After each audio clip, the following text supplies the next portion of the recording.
നിരന്തരം പിന്നാലെ നടന്ന് ശല്യപ്പെടുത്തിയിരുന്ന വ്യക്തിക്കെതിരെ പോലീസിൽ പരാതി നൽകി നിയമ നടപടി സ്വീകരിച്ചതായി ബിഗ് ബോസ് താരങ്ങളായ ആദിലയും നൂറയും. 2024 മുതൽ ഈ വ്യക്തിയിൽ നിന്ന് പ്രശ്നങ്ങൾ നേരിട്ടിരുന്നു. അടുത്തിടെ പ്രമോഷന്റെ ഭാഗമായി ഒരു റിസോർട്ടിൽ എത്തിയപ്പോൾ ഈ വ്യക്തി അവിടെയും പിന്തുടർന്നെത്തി.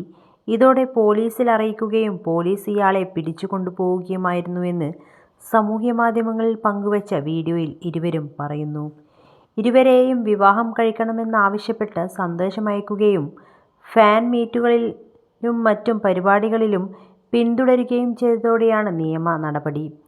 2024 നവംബർ മുതൽ ഒരാൾ ഞങ്ങൾക്ക് മെസ്സേജും കാര്യങ്ങളുമൊക്കെ അയക്കുന്നുണ്ട്. അയാൾക്ക് ഞങ്ങളെ ഒരുമിച്ച് കല്യാണം കഴിക്കണം എന്നൊക്കെ പറഞ്ഞായിരുന്നു മെസ്സേജ്. ആ സമയത്ത് അതൊക്കെ വിട്ടുകളഞ്ഞു. രണ്ടാളെയും ഒരുമിച്ച് കല്യാണം കഴിക്കാം എന്നൊക്കെ പറഞ്ഞ് പലരും മെസ്സേജ് ചെയ്തിട്ടുണ്ട്. അതുകൊണ്ട് ഇയാളെയും മൈൻഡ് ചെയ്തില്ല, ഒഴിവാക്കി വിടുകയായിരുന്നു. ബിഗ് ബോസിന് മുമ്പ് കൊളാബ് ചെയ്യാൻ പോയിടത്ത് പോയി ഞങ്ങളുടെ കാര്യങ്ങളൊക്കെ ഇയാൾ തിരക്കിയിരുന്നു.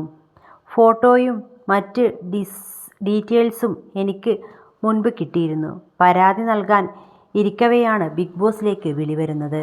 രണ്ടും ഒരുമിച്ച് കൊണ്ടുപോകാൻ പറ്റില്ലല്ലോ. ഷോ കഴിഞ്ഞ ശേഷം ഇയാളൊരു ഫാൻ മീറ്റിന് വന്നിരുന്നു. ഇപ്പോൾ പ്രമോഷന്റെ ഭാഗമായി ഒരു റിസോർട്ടിൽ ഞങ്ങൾ വന്നതാണ്.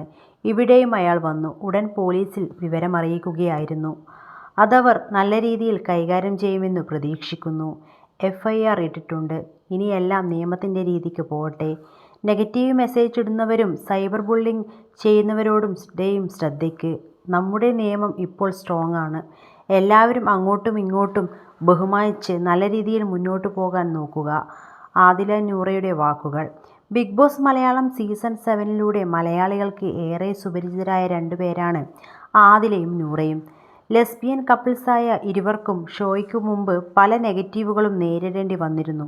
എന്നാൽ ഇപ്പോൾ എല്ലാവരെയും പോലെ അവരും മനുഷ്യരാണെന്ന തിരിച്ചറിവ് ഭൂരിഭാഗം പേർക്കും വന്നുവെന്നത് അടുത്തിടെ ആദിലയും നൂറയും പറഞ്ഞു. സോഷ്യൽ മീഡിയയിൽ സജീവമായ ഇരുവരും അവരുടെ വിശേഷങ്ങളെല്ലാം പങ്കിടാറുണ്ട്. 2024 മുതൽ തങ്ങളെ ശല്യം ചെയ്യുന്ന ഒരാൾക്കെതിരെ പോലീസിൽ പരാതി നൽകിയെന്നാണ് ആദിലയും നൂറയും പറയുന്നത്. ശല്യം കൂടിയതോടെയാണ് പരാതിയിലേക്ക് കടന്നതെന്നും ഇരുവരും വ്യക്തമാക്കി.